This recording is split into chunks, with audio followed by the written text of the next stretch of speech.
কারণ মুরব্বীরা চলে গেলে ওনাদের রুহানি ফয়ুজাত দোয়া আমাদের সাথে থাকে। এই জন্য আমার সম্মানিত মা বোনেরা, আপনারা এই কালিকুরহুল মাদ্রাসার এই মোবারক জলসায় আমরা উপস্থিত হইতে ফেললাম, এই জন্য কালিমাতু শুকর আদায় করি আলহামদুলিল্লাহ। আল্লাহ পাক আমাদেরকে পুরা কায়নাতের মধ্যে অনেক নিম্নমানের প্রাণী আছে, কুকুর আছে, শুকর আছে, পায়খানার ফোকা আছে, তরুলতা আছে, পিপিলিকা আছে, অনেকগুলি নিম্নমানের প্রাণী এই দুনিয়াতে আছে। কিন্তু আল্লাহ পাক রব্বুল আলামিন মেহেরবানি এবং দয়া করিয়া আমাদেরকে আশরাফুল মখলুকাত, পুরা কায়নাতের সরদার, সৃষ্টির সেরা জাতি হিসেবে এই দুনিয়াতে প্রেরণ করছেন। আল্লাহ শুকর। আমাদেরকে বনি আদম মানব সন্তান বানাইছেন। আল্লাহ পাক বলেন ওয়ালাকাদ কাররামনা বনি আদম। আল্লাহ পাক রব্বুল আলামিন মানব সন্তানদেরকে সবচেয়ে সম্মানিত করে এই দুনিয়াতে পাঠাইছেন। এরপরে ও আমার মা, আমার সম্মানিত বোনেরা, এই মানুষের মধ্যে 36 জাতি আছে। আল্লাহ পাক রব্বুল আলামিন আমাদেরকে ঈমানদার, আল্লাহ পাকে ঈমানের দৌলত দিয়েছেন। এটা আল্লাহ পাকের বড় নেয়ামত। এই দুনিয়ার অনেক সুপার পাওয়ারি মানুষ, কুরাইশ নেতা ছিল আবু জাহেল, উতবা, সাইবা, তারা কিন্তু ঈমানের দৌলত পায় নাই। আল্লাহ পাকে দয়া মায়া করি আমাদেরকে দৌলতি ঈমান, নেয়ামতে ঈমান দান করছেন। বলেন আলহামদুলিল্লাহ। মুমিন হওয়ার তৌফিক দিয়েছেন। নেয়ামতে ঈমান বখশি, দৌলতে ঈমান দীপ। নেয়ামতে ঈমান বখশি, দৌলতে ইসলাম দীপ। উম্মতে আহমদ বানায়া ফজলে সে পরওয়ারদিগার। আমাদেরকে কুল কায়নাতার সৃষ্টি জগতের সরদার, ইমামুল মুরসালিন, সৈয়দুল আম্বিয়া, তাজদার মদিনা হযরতে মুহাম্মদ সাল্লাল্লাহু আলাইহি ওয়াসাল্লামের এতিম উম্মত হবার আল্লাহ তৌফিক দিয়েছেন। কোরআনের মতো কিতাব আল্লাহ আমাদেরকে দিয়েছেন। এই জন্য মা, দুনিয়াতে আমরা কেউ থাকতে পারবো না, চলে যাব।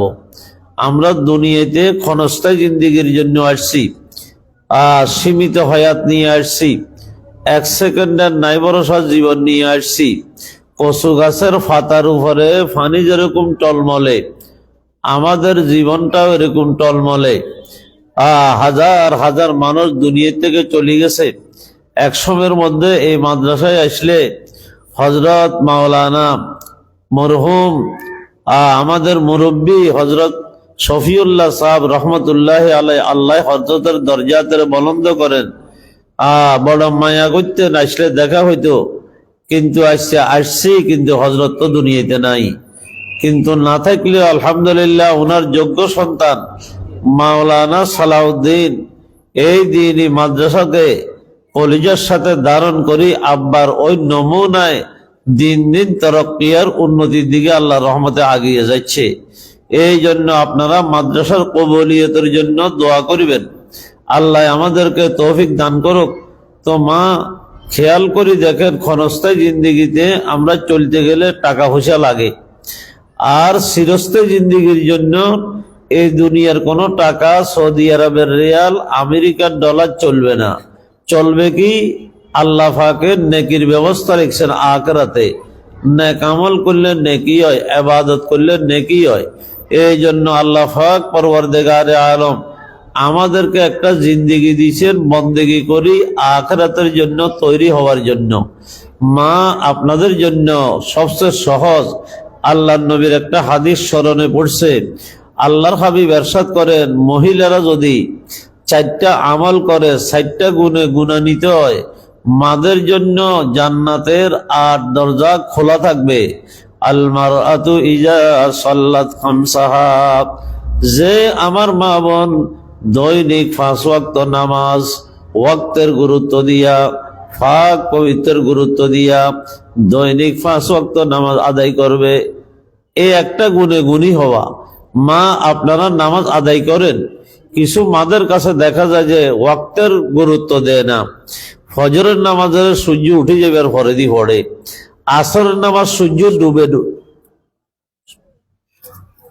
আসরের নামাজ তারপরে সূর্য ডুবে ডুবে এমন সময়ের মধ্যে পড়ে। মা ওয়াক্ত মতো নামাজ পড়া ফরজ, ওয়াক্ত চিনেও ফরজ।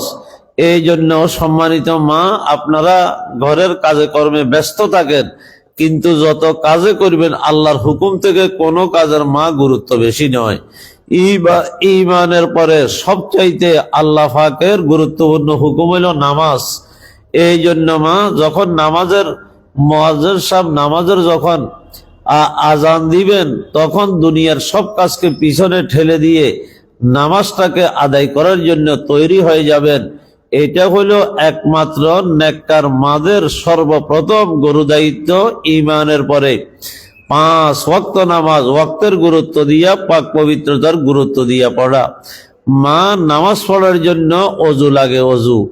এই শীতকালে অনেক মামুনদের ওই তো অজুটা হয় না, কারণ অজু করতে হলে শীতকালে চামড়া একটু টান টান থাকে, খুব ডলি মাঝি।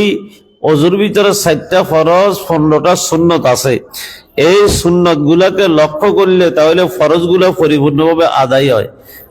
ফায়ের গোড়ালির দিকে ফানি ডলি মাঝি পৌঁছাই দিতে হয়, আঙ্গুলগুলাকে মা খেলাল করা লাগে। এই জন্য অজুর বিধানটা খুব খেয়াল করে, অজুটা যত সুন্দর তার নামাজ তত সুন্দর, আল্লাহর দরবারে কবুল হবে। এই জন্য মা, নিজে পাক পবিত্রতার গুরুত্ব দিয়া ওয়াক্ত মতো 5 ওয়াক্ত নামাজ আমার যে মামনে কষ্ট করি আদায় করবেন। কেন কষ্ট করবেন না? লাভের কথা শুনলে সকলে তো ওইদিকে জাফাইয়া পড়ে, লাভকে না চিনে। আমরা নামাজ পড়বো 5 ওয়াক্ত। আল্লাহ পাকের নবীজির মাধ্যমে জানাই দিয়েছেন যে এই সমস্ত ঈমানদার নরনারীরা দৈনিক 5 ওয়াক্ত নামাজ ওয়াক্তের গুরুত্ব দিয়া পুরুষেরা জামাতের পাবন্দির সাথে মারা নিজের ঘরের আপন জায়গাতে যখন 5 ওয়াক্ত নামাজ আদায় করলে আল্লাহ পাক নবীজিকে বলেন, ও আমার হাবিব, আমার বান্দাদেরকে আপনার উম্মতদেরকে জানাইয়া দেন, যদি 5 ওয়াক্ত নামাজ কেউ গুরুত্ব সহকারে আদায় করে, আমি বান্দাকে 5 ওয়াক্তের নেকি দেব না, 5-এর সঙ্গে শূন্য লাগাই দিয়া 50 ওয়াক্তের নেকি তাদের আমলনামার ব্যাংকে জমা করে দেওয়া হবে। মা, 5 ওয়াক্ত নামাজ পড়বেন, নেকি পাইবেন 50 ওয়াক্তার। তাহলে নামাজে কিভাবে অলসতা করা যাবে? এই জন্য নামাজের ওয়াক্ত হইলে 4 ওয়াক্ত আয়াত নামাজে ওয়াক্তে বগুজার, ফরায়েজ বা জামাত খোশবিদার, যে ওয়াক্তে তা ওয়াক্তে মুনতাজির বাস, যে জিক্র ফিকর দায়েম মুহতাজির বাস। নামাজের পুরুষ হলে জামাতের পাবন্দির সাথে, মা বোন হলে নিজের আপন স্থানে নামাজটা গুরুত্ব সহকারে আদায় করে ফেলতে হবে। 5 ওয়াক্ত নামাজ আদায় করলে 50 ওয়াক্তের নেকি। মা, আমরা জীবনটা খুব ক্ষণস্থায়ী। এই জন্য ক্ষণস্থায়ী জীবনে আমরা যদি গুরুত্ব দিয়া, সময়ের গুরুত্ব দিয়া, এই হায়াতের গুরুত্ব দিয়া নেক আমল গুলা করতে থাকি, তাহলে আল্লাহ নেক আমল করাটা অত্যন্ত সহজ করে দিয়েছেন। নামাজ পড়বেন 5 ওয়াক্ত, সওয়াব পাইবেন 50 ওয়াক্তের। তাহলে অল্প সীমিত হায়াতের মধ্যে অসীম হায়াতের জন্য, সুখচান্দের জীবন যাপনের জন্য নেকির মুদ্রা আমলনামার ব্যাংকে জমা করা অত্যন্ত সহজ করে দিয়েছেন আল্লাহ পাক। মা, আপনি যদি একবার বলেন সুবহানাল্লাহ, আসমান আর জমিনের মাঝে যে খালি জায়গা আছে এটা আল্লাহ পাকে ভরপুর করে দেন সওয়াবের দ্বারায়। তাহলে দেখেন নেকি কামানি আল্লাহ কত সহজ করে দিয়েছেন আমাদের জন্য। তাহলে মা, 5 ওয়াক্ত নামাজ খুব গুরুত্ব সহকারে আদায় করবেন। এই একটা গুণে যদি আপনারা গুণী হইতে পারেন, এই একটা আমলের দ্বারাই যদি আল্লাহর রহমতে আমল করতে পারেন। 2 নম্বরে ওয়াসামাত শাহরাহা, 5 ওয়াক্ত নামাজের পরে আর 2 মাস পরে মা রমজানের চাঁদু দিতে হইব। এই রমজানের মাসে যখন আসবে, রমজানের রোজাগুলা গীবতার শেখাই থেকে বাঁচিয়া পর্দা মতো চলিয়া রমজানের হক আদায় করে যদি রোজাগুলা রাখেন, এই 2 নম্বর গুণে যদি গুণী হইতে পারেন। 1 নম্বরে 5 ওয়াক্ত নামাজ আদায় করার গুণে গুণী, 2 নম্বরে রমজানের রোজাগুলা আল্লাহর হুকুম নবীর তরিকা মতো রাখার গুণে গুণী, তিন নম্বরের ভিতরে ওয়া আতাআত বালাহা, স্বামীর যদি এতাআত করেন, অনুকরণ করেন, স্বামীকে মানি চিনি চলেন, শরীয়ত মতো স্বামীর সেবা করেন, খেদমত করিবেন, আল্লাহর রহমতে এই যদি গুণে গুণীয়ন। এখন অনেক মা বোনেরা স্বামীদের এতাআত করে না, নিজেরা লাগে যে বেশি বুঝে। মা, একজন মা যদি কি করে 5 ওয়াক্ত নামাজ, ফরজ গুলা, ওয়াজিব ভিতরের নামাজ, সুন্নতে মুআক্কাদা 12 রাকাত আছে 5 ওয়াক্ত নামাজের মধ্যে, এগুলা আদায় করে, আর মারা গেল এমন সময়, এই সময়ের ভিতরে মারা গেলে যদি স্বামী তার উপরে খুশি থাকে, সোজা জান্নাতের বাড়িতে পৌঁছে যাব। আরেকজন নামাজ কলমা সব ঠিক আছে, কিন্তু স্বামীর নাফরমানি করে, স্বামীর কথা মানে না, স্বামীর এতাআত করে না, স্বামীর শরীয়ত মতো খেদমত করে না, তাহলে যত ইবাদতে করবে এটা ইন্তেকালের পরে সোজা জাহান্নাম। এই জন্য মা, স্বামীদের এতাআত করবেন। আমার নবীজি যখন মেরাজুন নবীতে গেলেন, তখন জাহান্নামের এলাকা যখন পরিদর্শন করেন মা, দেখলেন যে জাহান্নামের ভিতরে মায়ের জাতিরা, নারীরা বেশি। আল্লাহ নবী দুনিয়াতে আসেই বললেন, হে নারীরা, আমি জাহান্নামের মধ্যে তোমাদেরকে বেশি দেখি আসছি। এই কথা বলার পরে মহিলা বলেন, ওয়াকুল্লা ওয়া বিমা ইয়া রাসূলুল্লাহ, হুজুর কেন কেন, আমাদের কি ত্রুটির কারণে, আমাদের কি দোষের কারণে জাহান্নামে আমাদেরকে বেশি দেখলেন? আল্লাহর হাবিব বলেন, দুটি কারণে তোমাদেরকে জাহান্নামে বেশি দেখলাম। 2 কারণে। এক কারণ হইল তোমরা কি করো, বেশা বেশি তুকসিরিনা লানা, তোমরা বেশি অভিশাপ দাও মা, এ গজব হক, ঠাডা হড়ক, নাই করি আলোক, নিজের ছেলে ফেলেদেরকেও গালি দেয় অনেক মারা। এই আল্লাহ নবী বলেন যে বেশি লানত আর অভিশাপ দাও, এই দোষটার কারণে তোমাদেরকে জাহান্নামে 1 নম্বরে বেশি দেখছি। এই জন্য মা, গালিগুলোজ করব না, বদদোয়া দেব না, গাছ হলে ফলের ভর এটা নিতে হয়। এই জন্য ছেলে ফেলেদেরকে গালি দিবেন না, মা বাপের দোয়া কবুল, বদদোয়া কবুল হয়। এই জন্য ছেলে সন্তানদেরকে গালিগুলোজ করবেন না, খুব খেয়াল করবেন। তাহলে তুকসিরনাল লানা ওয়া তাকফুরনাল আশিরা, আর তোমরা স্বামীর নাফরমানি করো। 2টা কারণে জাহান্নামে বেশি দেখলাম। একটা হলো কি করো, তোমরা বেশি অভিশাপ দাও, গালি দাও। 2 নম্বরে স্বামীর নাফরমানি করো। বলে হুজুর কিভাবে স্বামীর নাফরমানি করি? এরকম আপনাদেরকে একটা দৃষ্টান্ত দিলে বুঝবেন। একটা স্বামী চাকরি বাকরি করছে পুরা জীবন, বিয়ে শাদী হয়েছে 40 বছর, কথার কথায় আল্লাহ দিলে 35 বছরে বড় মধুর সংসার চলছে, বেচারায় মাথার ঘাম ফাতালে ফেলাইয়া আপনাদেরকে শান্তি সুখে খোরপোশ দেওয়ার জন্য উনার জীবনকে উনি উজাড় করে দিয়েছেন। এখন চাকরিটাও নাই, কথার কথা এখন একটু টানাটানিতে পড়ছে, টানা হেসার ভিতরে পড়ছে। মাত্র বছর খানিক সময় কষ্ট করছেন, হঠাৎ করে আমার মারা অধৈর্য হইয়া যায়। হঠাৎ করি অধৈর্য বলে এগোরে আসতে যায় যে 40 বছর পর্যন্ত আগুনিতে জ্বলিয়ে আল্লাহ, অথচ 40 বছর আগুনিতে জ্বলেন না, মাত্র 1 বছর ধরে একেরা কষ্ট করা শুরু হয়েছে। আহারে মা, আপনি যে বললেন 40 বছর আগুনিতে এগোরে শান্তির শোভা দেখলাম না কোনোদিন, এই কথা যে বললেন, এটা স্বামীর দিলিতে কেমন আঘাত লাগে। এটা হইলো স্বামীর নাফরমানি, মুহূর্তের ভিতরে 1 অবধি নুকারে 2 খণ্ড করে গেলেন। এই জন্য মা, একটু জবানের সামলাই, যত রকম নম্র ব্যবহার, নম্র ব্যবহার, নম্র ব্যবহার আমরা তারপরে অতি কর্কশ ব্যবহারের দ্বারা মানুষের মনে কষ্ট আসে। এই জন্য 3 নম্বরে ওয়া আতাআত বালাহা, যদি শরীয়ত মতো স্বামীর খেদমত যে মহিলা আঞ্জাম দেয়।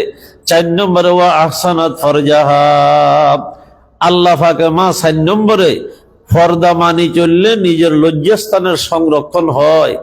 এই জন্য আল্লাহ আপনাদের উপরে পর্দার বিধানের ফরজা আইন করে দিয়েছেন। ওয়াকারনা ফি বুয়ুতিকুন্না ওয়ালা তাবাররাজনা তাবাররুজাল জাহিলিয়াতিল উলা। ও মা, আমাদেরকে আপনাদেরকে বানাইছেন কে? আল্লাহ। মা, কথা খেয়াল করেন, আফাসের ভিতরে কথাবার্তা বলবেন না, একটু খেয়াল করি কথা শুনেন। আল্লাহ পাক বলেন, ও নারীরা, আমরা পুরুষেরও আল্লাহ সৃষ্টি করছেন, আপনারা নারীদেরকেও আল্লাহ পাক সৃষ্টি করছেন। আল্লাহ পাকে কোন মায় মুসল্লাদি কারে বানাইছেন এটা আল্লাহ তো মা ভালো জানে। আলা ইয়ালামু মান খালাকা ওয়া হুয়াল লাতীফুল খাবীর। আল্লাহ পাক বলেন আমি অত্যন্ত সূক্ষ্মদর্শী, যে যে জিনিস বানায় বানানেওয়ালা তার বানানো বস্তু সম্পর্কে ভালো জানে। এই জন্য আমি আমার মান্দি নারীদেরকে সৃষ্টি করলাম, আমি তাদেরকে কোন মাই মসল্লা দিয়ে বানাইলাম আমি ভালো জানি। এই জন্য আমি আল্লাহর পক্ষ থেকে ইহকালীন তারা শান্তি, পরকালীন মুক্তি পাওয়ার জন্য, দোনোকালে তারা দুনিয়াতে শান্তি আখিরাতে মুক্তি পাওয়ার জন্য আমি তাদেরকে একটা পবিত্র বিধান তাদের জন্য দিচ্ছি। তাদের দায়িত্বটা আমি বন্টন করে দিচ্ছি। হে নারীরা, তোমরা নিজের স্ত্রীয় ঘরে পর্দার আশ্রয় কেন্দ্রে গোপনে চলে যাও, ঘরের মধ্যে জমা হইয়া যাও। সাবধান, আইয়ামে জাহিলিয়তের বর্বরতার যুগের নারীদের মতো নিজের রূপ আর যৌবনটাকে তোমরা খোলামেলা চলাফেরা করিও না। এই বিধানটা কারে মা? আল্লাহর। আপনারা যেভাবে নামাজ ফরজ আর রোজা ফরজ, ঠিক তেমনি ভাবে পর্দার বিধানটাও আমাদের জন্য ফরজ মা। চাচতো ভাই, খালতো ভাই, তালতো ভাই, ডাক্কা ভাই, ফেরিওয়ালা ভাই, দুলা ভাই, এগুলা সব আপনার বেগানা, একটার সাথেও দেখা সাক্ষাৎ করা জায়েজ নাই, হারাম। এই জন্য শরীয়তের পর্দা মানি চলবেন। মা আপনাদেরকে কেন পর্দার ভিতরে আল্লাহ পাকে গোপনে থাকার জন্য বললেন? নারী অতি দামি বলে থাকবে গোপনে, নারী অতি দামি বলে থাকবে গোপনে, স্বর্ণের মতো থাকবে দাম, কমবে না বৌবনে, স্বর্ণের মতো থাকবে দাম, কমবে না বৌবনে। মা স্বর্ণ যদি থাকে আমরা টেবিলের উপরে প্রথম দরজাতে কেউ রাখি দিই না, আলমিরের ভিতরে বিশেষ বক্সের ভিতরে আমরা এটাকে সংরক্ষণ করি। মা আপনারা স্বর্ণ থেকেও দামি, চাঁদি থেকেও দামি, হীরা জওহর থেকেও দামি, কারণ আপনাদের একমাত্র গর্ভ থেকে তো লক্ষাধিক নবী রাসূল দুনিয়াতে আসছে, ওলি আল্লাহরা আসছেন, গাউস কুতুবরা আসছেন, আলেম ওলামারা আসছেন, ও যত রকমের জ্ঞানী গুণী মানুষ সব আপনাদের সন্তান হিসেবে দুনিয়াতে আসছেন। এই জন্য মা মাতৃত্ব আর সতীত্বের যোগ্যতাটাকে হেফাজত করার জন্য আল্লাহ পাকে পবিত্র পর্দার বিধান আপনাদেরকে দিয়েছেন।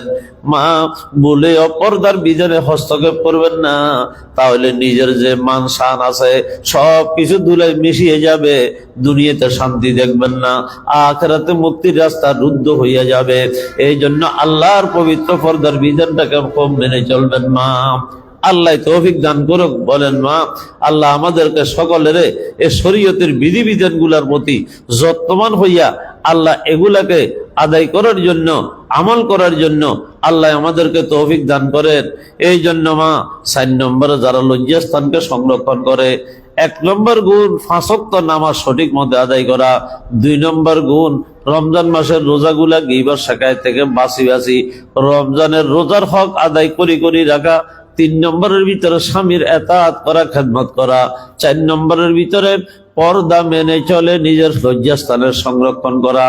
এই 4টা আমল করলে আল্লাহ নবী বলেন ফালতাদখুল, তোমরা প্রবেশ করো, মিন আইয়ে আবওয়াবিল জান্নাতি শাআত, জান্নাতের 8 দরজা আছে, যে দরজা দিয়ে ইচ্ছা এই দরজা দিয়ে তোমরা আল্লাহর রহমতের সানন্দে আনন্দে ঢুকতে পারবা। পুরুষের জন্য এত সহজ তরিকা নাই। এই জন্য মা আপনাদের জন্য আল্লাহ সহজ তরিকা বের করে দিয়েছেন, এগুলাকে আন্তরিকভাবে আমল করার চেষ্টা করবেন। মা আমি এখানে কোরআনে কারীমের আয়াত তেলাওয়াত করছিলাম। আল্লাহ পাক রব্বুল আলামিন বলেন, ইয়া আইয়ুহাল্লাযীনা আমানু, হে আনদেখা জগতের অটল বিশ্বাসী, আমার প্রেমের দাবিদার ঈমানদার বান্দা বান্দীরা। আল্লাহ একটা মায়ার ডাক দিছে মা, এগানার ডাক দিছে। মুমিনের সাথে আল্লাহ পাকের মহব্বতের গভীর সম্পর্ক, ওয়াল্লাযীনা আমানু আশাদ্দু হুব্বাল লিল্লাহ, আল্লাহ পাক ঈমানদারদের সঙ্গে গভীর মহব্বতের রশিদে বাঁধা। এই জন্য মায়ার ডাক দিলেন, এগানার ডাক দিলেন, ইয়া আইয়ুহাল্লাযীনা আমানু, হে আমার আনদেখা জগতের অটল বিশ্বাসী প্রেমের দাবিদার ঈমানদার বান্দা বান্দীরা, কু আনফুসাকুম ওয়া আহলিকুম নারা। আল্লাহ পাক বড় পেয়ার মোহাব্বত করে মা আমাদেরকে সৃষ্টি করছেন। আল্লাহ পাকে বড় পেয়ার মোহাব্বত করে সৃষ্টি করে এই দুনিয়াতে আমাদেরকে পাঠাইছেন। দুনিয়ার যত সৃষ্টি জগৎ আছে আল্লাহ বিনিময় ছাড়া সব আমাদের খাদেম বানাই দিয়েছেন। ये ज़मीं मेरे लिए है, आसमां मेरे लिए, ये ज़मीं मेरे लिए है, आसमां मेरे लिए, और है मसरूफ खिदमत कुल जहां मेरे लिए, हरकत अफलाक अंजम दौर शमसी का निजाम, चल रहा है दौर से ये कारवा मेरे लिए, क्यों न हो रोज अजल में हो चुकी तक़सीम कार, मैं हूँ मौला के लिए और दो जहां मेरे लिए, मैं हूँ मौला के लिए और दो जहां मेरे लिए। আল্লাহর আশিক বলেন, আল্লাহর আরেক বলেন, আসমান জমিন আমাদের জন্য আমাদের খেদমত করে, পাহাড় পর্বত আমাদের খেদমত করে মা, নদ নদী আমাদের খেদমত করে, গরু বাছুর মা আমাদের খেদমত করে, হাঁস মুরগিগুলা আল্লাহ আমাদের খেদমত করে, ডিম দিলে এগুলো আমরাই খাই, জবাই করি গোশত গুলা আমরাই খাই, নদ নদী আমাদের খেদমত করে, সূর্য চন্দ্র আমাদের খেদমত করতে আছে, পুরা কায়নাতের সবকিছু মানুষের বিনিময় সালাম আল্লাহ পাকে খাদেম বানাইয়া দিয়েছেন মা। কেন কেন? যাতে ক্ষণস্থায়ী জিন্দিগিতে আমাদের জীবন কাটাইতে যাইয়া আমরা যেন জিন্দিগিটা বন্দেগীর ভিতরে কাটাইতে পারি, এই জন্য আল্লাহ পাক বিনিময় সালাম আমাদের সকলকে খাদেম বানাইয়া দিয়েছেন। আল্লাহ পাকে মায়া করে দুনিয়াতে পাঠাইছেন। আপনারা নিজের সন্তানদেরকে মায়া করেন, বাহিরে যাবে সবাই বলেন যে রে আব্দুল্লাহ সাবধান, ওইদিকে যাইস না, ওইদিকে কি ভেজালর, ওইদিকে যাইও না, ওইদিকে মারামারিওর। সন্তানদেরকে কোনো বিপদ থেকে বাঁচানোর জন্য আগ থেকে মাতা পিতায় মা আপনারা সতর্ক করেন না? ঠিক আল্লাহ পাক পরবর্তীকারে আলম দুনিয়া নামক বিদেশে আমাদেরকে ফাটাইতে আছে মা। আল্লাহ পাক বলেন, হে আমার আনদেখা জগতের অটল বিশ্বাসী প্রেমের দাবিদার ঈমানদার বান্দা বান্দীরা, তোমরা বাঁচাও, নিজেদেরকে নিজেরা বাঁচাও এবং নিজের আহল আয়াল পরিবার পরিজন ছেলে সন্তানদেরকে বাঁচাও জাহান্নামের আগুন থেকে। মা আল্লাহ বলেন জাহান্নামের আগুন বড় তেজ, জাহান্নামের আগুনে জ্বলার কোনো ক্ষমতা আমাদের নাই মা। দুনিয়ার আগুন থেকে 70 গুণ বেশি তেজ হবে মা। মারে আপনাদের আগুনের লগে সম্পর্ক বেশি, আপনারা ভাত রান্না করেন, তরকারি রান্না করেন, সব সময় আগুনের সাথে সম্পর্ক। এই জন্য মা জাহান্নামের আগুন থেকে বেশি ভয় করার কথা। কোন সময়ের ভিতরে ভাত রান্না করতে ভাত যখন বলবল করে উতলায় একটুখানি ছিটকে পড়লেও তো মা ঠোসা পড়ে যায়, কত কষ্ট হয়। তাহলে জাহান্নামের আগুনে কেমনে জ্বলবো? কোনদিন তো আমাদেরকে ক্ষমতা নাই। এই জন্য আল্লাহ পাক আগ থেকে সতর্ক করতেছেন, হে ইমানদার বান্দা বান্দীরা তোমরা সাবধান, কু আনফুসাকুম নিজেদেরকে নিজে সর্বপ্রথম জাহান্নামের আগুন থেকে বাঁচাও। বাঁচতে হলে তোমাদেরকে আল্লাহর নাফরমানি ছাড়তে হবে, আল্লাহ পাকের হুকুমগুলোকে মানতে হবে, নবীর ফায়রবি করতে হবে, আল্লাহ হালাল হারামকে মেনে চলতে হবে। কু আনফুসাকুম নিজেদেরকে নিজেরা জাহান্নামের আগুন থেকে বাঁচাও এবং নিজের পরিবার পরিজন অধীনস্থদেরকে জাহান্নামের আগুন থেকে বাঁচাও, আল্লাহ পাক বলেন। এই জন্য মা আমরা নিজেরা জাহান্নামের আগুন থেকে বাঁচতে হলে ওই 5 ওয়াক্ত নামাজ আদায় করতে হবে, রমজান মাসের রোজাগুলা থাকতে হবে, স্বামীর খেদমত করা লাগবে, পর্দা মেনে লজ্জাস্থানের সংরক্ষণ করা লাগবে। তাহলে আমরা নিজেরা আল্লাহর হুকুমগুলা মানলে জাহান্নামের আগুন থেকে আমরা বেঁচে যাব মা। এই জন্য আল্লাহ পাকে ডাক দিয়ে যে নিজেদেরকে নিজেরা জাহান্নামের আগুন থেকে বাঁচাও আর নিজের পরিবার পরিজনদেরকে জাহান্নামের আগুন থেকে বাঁচাও। তাহলে নিজের পেয়ারা কলিজার চুক্তা যে সমস্ত মা সন্তান আল্লাহ আপনাদেরকে দান করলেন, ওই সন্তানগুলো আল্লাহ পাকের বড় নেয়ামত। আল্লাহ পাক আল্লাহর হাবিব এই সন্তানগুলোকে কোমলমতি সন্তান, আদর্শ সন্তান, নামাজি সন্তান, নেককার সন্তান, দিনদার সন্তান, মায়ের খেদমতকারী সন্তান, আব্বাজানের সম্মান করি খেদমত করে যে সন্তান, দেশের সুনাগরিক হওয়ার মতো সন্তান। আল্লাহর হাবিব আমাদেরকে বলেন তোমরা এভাবে নিজের পারিবারিক জিন্দেগিটাকে সাজানোর জন্য, নিজের সন্তানদেরকে আদর্শ ভালো মানুষ বানানোর জন্য, নামাজি বানানোর জন্য আমি ও ছেলে সন্তানদের অভিভাবক মাতা পিতারা, আল্লাহর হাবিব বলেন উমরু আওলাদাকুম বিসসালাতি ওয়া হুম আবনাউ সাব'i সিনিন। আল্লাহর হাবিব ইরশাদ করেন, ও কলিজার টুকরা উম্মতের মাতা পিতা, অভিভাবক বৃন্দ, তোমাদের কোমলমতি সন্তানেরা যখন 7 বছর বয়সে উপনীত হবে, তাদেরকে তোমরা কি করো, 7 বছর বয়স থেকে তোমরা তাদেরকে সর্বক্ষণিক নামাজের নির্দেশ দিতে থাকো, নামাজের নির্দেশ দিতেই থাকো, নামাজের নির্দেশ দিতেই থাকো। মা 7 বছর বয়স হইলে নামাজের নির্দেশ দেওয়ার জন্য আল্লাহর হাবিব জনাবে মুহাম্মদুর রাসূলুল্লাহ সাল্লাল্লাহু আলাইহি ওয়াসাল্লাম আমাদেরকে দিক নির্দেশনা দিলেন। তাহলে কথা খেয়াল করেন, মা সে সর্বপ্রথম নামাজটা ভালো করে শিখতে হবে, তারপরে তো তাকে নামাজ পড়ার জন্য নির্দেশ দিবেন। এখন যদি নামাজটাই সে না জানে তো তাকে নির্দেশ দিলে তো এটা উপহাসের মতো দেখায়। এই জন্য মা নিজের এই কোমলমতি জন্মগত সন্তানটাকে যদি গুণগত মানুষ বানাইতে হয়, তাহলে গুণগত আল্লাহ আর কোরআনের শিক্ষার কোনো বিকল্প নাই। আল্লাহ পাক বলেন আর রহমান আল্লামাল কোরআনা ফালাকাল ইনসানা আল্লামাহুল বায়ান। আমি দয়ালু আল্লাহ কোরআন শিখাইয়া মানুষ বানাইলাম, অথচ আগে মানুষ বানানি তারপরে কোরআন শিখানি।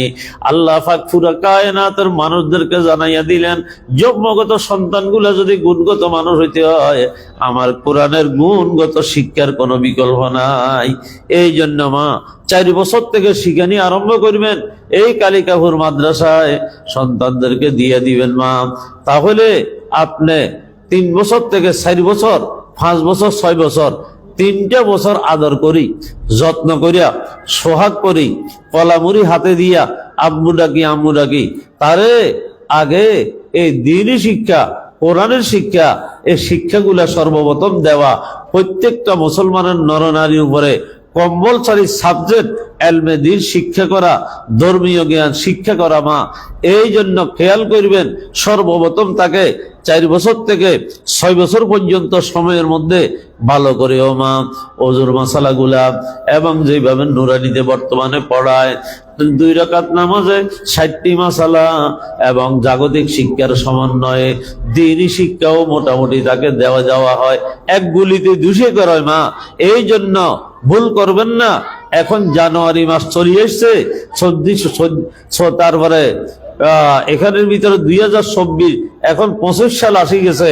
এখন বিভিন্ন জাগতিক প্রতিষ্ঠানেও ভর্তি চলের, এই দ্বীনি মাদ্রাসাগুলা নুরানি বিভাগে ভর্তি চলের মা। ছেলেগুলোকে ওই দ্বীনি মাদ্রাসায় সর্বপ্রথম দ্বীনি শিক্ষা দিবেন, এরপরে যেদিকে নিয়ে যাবেন, তবে আগে এই মুসলমানের সন্তানগুলাকে শিক্ষা জাতির মেরুদণ্ড, কোরআনের শিক্ষা মুসলমান জাতিদের মেরুদণ্ড, ইমানি মেরুদণ্ড শক্ত করতে হবে। আল্লাহ তৌফিক দান করুক। তাহলে মা 4 বছর থেকে যে শিক্ষাটা দিবেন, এটা হবে আদর করি সোহাগের মেজাজ দেখাইয়া। 4 বছর থেকে 6 বছর পর্যন্ত সোহাগের মেজাজ দেখাই তাদেরকে কি দিবেন, আল্লাহ দিলে দ্বীনি শিক্ষা দিবেন। এরপরে 7 বছর বয়স হলে আল্লাহ নবী বলেন, এখন মাতা পিতা অভিভাবকে গার্জিয়ানের গুরু দায়িত্ব, দৈনিক কমপক্ষে 5 বার তাকে নামাজের নির্দেশ দিতে দেখতে হবে, বিরমহীন ভাবে, বিশ্রামহীন ভাবে মা। আর নিজে খুব আদর করি, যত্ন করি তাকে মসজিদমুখী, আল্লাহমুখী, নামাজমুখী করাইতে হবে। কি করবেন? 7 বছর, 8 বছর, 9 বছর, এই 3 বছর মাতা পিতার গুরু দায়িত্ব, অভিভাবকের গুরু দায়িত্ব। সন্তান গুলাকে যদি কন্যা সন্তান হয়, মা নিজের পাশে দাঁড়া করাইয়া নামাজ তারপরে পড়ার জন্য নির্দেশ দিবে। আর যদি পুরুষ সন্তান হয়, ছেলে সন্তান হইলে আপনি কারো সাথে, আব্বার সাথে, চাচতো ভাইয়ের সাথে, খালতো ভাইয়ের সাথে, তাদের সাথে মসজিদের ভিতরে ফাটাইয়া দিবেন। দৈনিক 5 বার 3টে বছর এই মেহনত মা চালাই যেতে হবে। 3 বছর শিখানির ভিতরে চালাইবেন, 3টে বছর তাদেরকে মসজিদমুখী করার জন্য আল্লাহ দিলে কি করবেন, মেহনত করবেন। এরপরে আল্লাহ নবী বলেন ওয়াজরিবুহুম আলাইহা ওয়া হুম আবনাউ 10 সিনিন। আর যখন তারা কয় বছর বয়স হইব, 10 বছর বয়স হইলে মা আল্লাহর হাবিব বলেন তোমরা শাসনের মেজাজ দেখো। কিসের মেজাজ দেখো? শাসনের মেজাজটা। মহিলার নাম লেখাতে চাইতেছি, দায়িত্বশীল মহিলা আছে ওনাদের কাছে যেন নামটা লেখা। আমার কিছু মা বোনেরা আপনারা নাম লেখাইতে চাইতেছেন, দায়িত্বশীল মা বোন যিনারা আছেন উনাদের কাছে আপনারা নামগুলো লেখাই দেন। মা নারীদেরও দ্বীনের জন্য, ইসলামের জন্য বড় কোরবানি ছিল। আম্মাজান খাদিজাতুল কুবরার কি কোরবানি ছিল। এই জন্য মা বোনেরাও এই দ্বীনি লাইনের ভিতরে আপনারা কি করবেন, ওই কোরবানির, ওই ত্যাগের ইনশাআল্লাহ আল্লাহর রহমতে মেসাজ স্থাপন করবেন। তো যারা নাম লেখাইতে চান, যারা দায়িত্বশীল আছে আমার মারা, তাদের কাছে নামটা লেখাইয়া দেন। তো 10 বছর বয়স হইলে মা আপনার সন্তানটাকে তখন আপনার শাসনের একটু মেজাজ দেখাইতে হইব। একটু নামাজের ভিতরে যদি গাফলত করে, অলসতা করে, নামাজ নিয়ে যদি হেরফের করে, তাহলে আপনি তখন আর সোহাগ করলে হবে না, একটু শাসনের মেজাজ দেখাবেন। প্রয়োজনে মৃদু মারফিট করি হলেও তাকে মসজিদমুখী বানাইতে হবে। মারফিটও মা করতে জানার লাগে, সোহাগও করতে জানার লাগে, শাসন করতে জানার লাগে। আমরা হাত দিই মুখের উপরে চুবা মারি, মাথার উপর দিয়ে থাপ্পড় দিই, এই মারা এটা জায়েজ নেই। কারণ মাথার উপরে সমস্ত নার্ভগুলা, রগগুলা চিকন চিকন, জোরে থাপ্পড় দিলে অনেক সময় দেমাগের ক্ষতি হয়। এই জন্য আপনি আরেকজনের জীবন বরবাদ করার, ক্ষতি করার কে? এই জন্য খবরদার হাত দিয়ে এভাবে ভিতরে প্রহার করবেন না, মারবেন না। একটা চিকন বেত রাখবেন, এটা দিয়া নিজে পাগলের মতো ফিটবেন না, দুশ্মনের মতো মারবেন না। এটা আদব লেহাজের জন্য, নামাজি বানানোর জন্য, আদর্শ সন্তান বানানোর জন্য কিছু শাসনও লাগে। তো এই শাসনগুলা আপনারা করতে সজাগ। গালি দিবেন না এবং বদদোয়া দিবেন না, তারপরে শাসন করতে যাইয়াও নিজের সীমা লঙ্ঘন করবেন না। আল্লাহ আমাদেরকে বুঝবার তৌফিক দান করুক। অতি হলে শাসন, এটা শাসনের জন্য বিদ্রোহ করে, আপনার কন্ট্রোলে থাকবে না। আর যদি শাসনে না হয়, বাঁদরের মতো মাথায় উঠিব হইব। এই জন্য সোহাগও লাগবে, শাসনও লাগবে। আল্লাহ নবী বলেন 7 বছর ধরে সোহাগ করি করি তারে মসজিদমুখী করার জন্য 3টে বছর দৈনিক 5 বার তাকে নির্দেশ দিতে থাকো। 10 বছর বয়স হলে এখন একখানা শাসনের মেজাজ দেখো, এখন একটু শাসনের মেজাজ দেখো। শাসনের মেজাজ দেখা হইলো নামাজি সন্তান বানাও, নেককার সন্তান বানানোর চেষ্টা করো। আল্লাহ মাতা পিতার খেদমতকারী সন্তান বানাবার চেষ্টা করো। জরবসিবিয়ানে কালমাই ফিল বস্তান, আরবিতে একটা প্রবাদ বাক্য আছে, গাছের গোড়া ফানি দিলে গাছের বাগান যেরকম তাজা হয়, কয় যে এরকম 10 বছর বয়স হইলে যদি শাসনের জন্য মৃদু মারপিট করলে ও ছেলেটার জিন্দেগি আখলাক বড় সুন্দর হয়। এই জন্য শাসনের মেজাজ দেখাইতে হবে। আল্লাহ তৌফিক দান করুক। আরো একখান আল্লাহ নবী আমাদেরকে রাস্তা বাতাইছে, চরিত্রবান সন্তান বানাইবার লাই। মা দুনিয়াতে চরিত্রের সবচেয়ে বেশি দাম। কেউ টাকা গেছে, কিছু গেল, বাড়ি গে, তারপরে নদী ভাঙ্গি নিয়ে গেছে, কিছু গেছে, এরকম গেছে গেছে কিছু গেছে, কিন্তু যার চরিত্র গেছে তার সব কিছু গেছে মা। এই জন্য চরিত্রবান সন্তান বানাইবেন, তাদের চরিত্রে কোনো দাগ যখন না লাগে। আল্লাহ নবী বলেন খবরদার খবরদার, ওয়াফাররিকু বাইনাহুম ফিল মাজাজে। যখন তোমার কোমলমতি সন্তান 10 বছর বয়সে পৌঁছবে, তৃতীয় আরেকখান দায়িত্ব মাতা পিতা গ্রহণ করতে হবে। এটা হইলো তাদের বিছনাটা পৃথক করে দিতে হবে। 10 বছর বয়স হলে ভাই বোন হলেও আর একসাথে থাকবে না, তালতো ভাই তালতো একসাথে আর থাকবে না, ছেলে আর মা হইলেও আর একসাথে থাকবে না। কারণ এই 10 বছর থেকে চরিত্রে দাগ লাগে সম্ভাবনা যদি থাকে। এই জন্য আল্লাহ নবী বলেন 10 বছর বয়স হলে তোমার সন্তানটা যেন আর কারো সঙ্গে একাত্রে একই বিছনায় থাকার যেন সুযোগ না পায়। এটা তুমি অতন্ত্র প্রহরীর ভূমিকা পালন করি ওই পরিবেশে দিবে না যে পরিবেশে বিয়ে শাদিতে গেলে কে কোথায় আছে খবর রাখা যায় না। চরিত্র যদি বরবাদ হয় এ সন্তান সবকিছু হারাইয়া যাবে। এই জন্য চরিত্রবান সন্তান যদি বানাইতে হয় মা, অবশ্যই আপনাকে আমাকে 10 বছর বয়স হইলে আল্লাহ নবী যেই বিধান দিলেন, যেই দিক নির্দেশনা দিলেন, তোমাদের কোমলমতি সন্তানদের বিছনাটা পৃথক করে দাও, এগুলাকে গুরুত্ব সহকারে যে পরিবারে যেই মাতা পিতা ইনশাআল্লাহ গ্রহণ করিব, আল্লাহ নবীর এই পারিবারিক জিন্দিগিটাকে সুন্দর করার জন্য, সন্তানদেরকে জন্মগত সন্তানের গুণগত মানুষ বানানোর জন্য মা আল্লাহর রহমতে এটা বড় ফায়দামন্দ হবে। দেখবেন আল্লাহ নবীর দিক নির্দেশনা 16 আনার ভিতরে 32 আনা কাজে লাগবে। আল্লাহ আমাদেরকে তৌফিক দান করেন যেন ওই মর্মে আমরা ছেলে সন্তানদেরকে একটু ঘুরতে পারি। আল্লাহ আমাদেরকে যোগ্যতা দান করেন যেন যখন শাসন করতে হয় শাসনের মেজাজ দেখানো, যখন সোহাগ করা লাগে সোহাগের মেজাজ দেখাইয়া আল্লাহ আমাদেরকে সন্তানগুলোকে কোমলমতি নেককার দিনদার সন্তান করি আল্লাহ গড়ি তুলবার জন্য তৌফিক দান করেন। মা এই দিনই একটা মাদ্রাসা সময়